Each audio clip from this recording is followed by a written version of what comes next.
What's up guys, welcome back to another YouTube video, and in this video I'm going to be telling you about some helpful math functions in Python.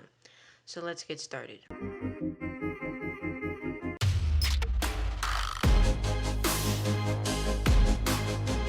Alright, so the first one I'm going to tell you is called sorted.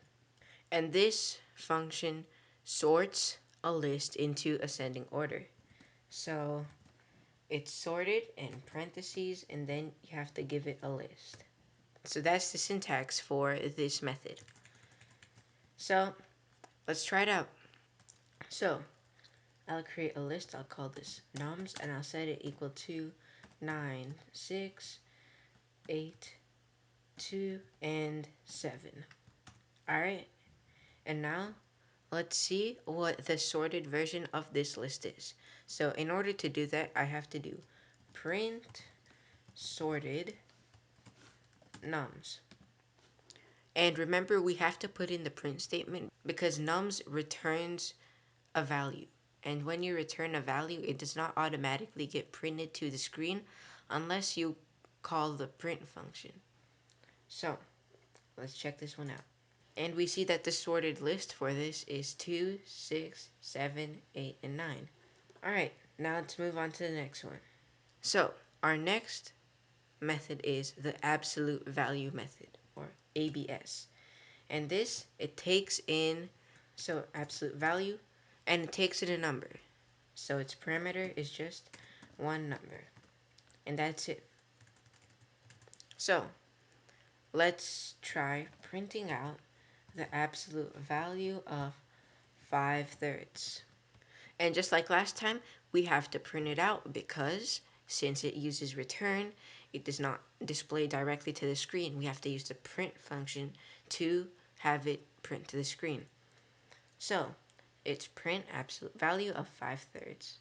So let's try running this. And we get 5/3, except in decimal form.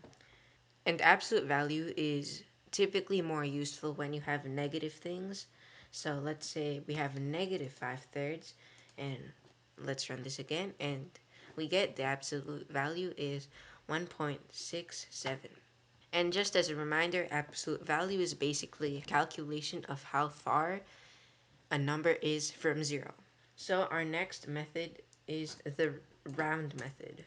So this method, like its name, just rounds something to the nearest whole number, and it follows your typical rounding rules that you learned in elementary school.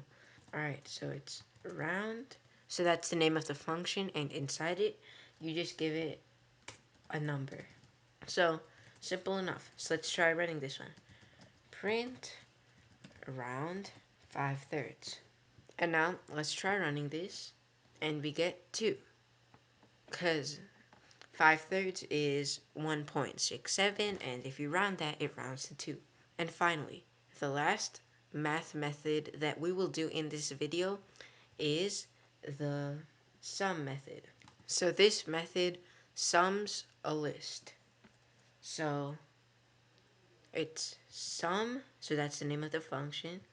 And now we do parentheses, and inside, see, look, it says iterable.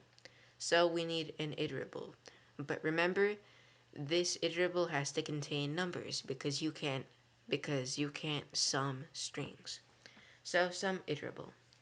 So iterable. So it's sum iterable. Alright, so I'm gonna create an iterable. So I'll just call this nums and I'll set it equal to 1, 2, 3, 4, 5. And now let's print out the sum of nums. So let's try running this, and we get 15. That's 5 plus 4 plus 3 plus 2 plus 1. That's 15. And obviously these methods are more useful when it comes to things that are bigger in size, because you could figure out the sum of this pretty easily, and you could sort, a list of 5 things pretty easily. However, these methods are extremely powerful when it comes to using them on large things. So, sorting a list that has 25,000 elements in it can be done in a matter of seconds instead of you spending hours upon hours just sorting it. And the same thing with this. Adding all these numbers is going to take a lot of time. And the chances of you making a mistake are quite high because you have like, let's say, 50,000 numbers. Like at that point it's basically impossible not to make a mistake. And these methods are just some quick methods that you should keep in your toolbox because just in case you might need them.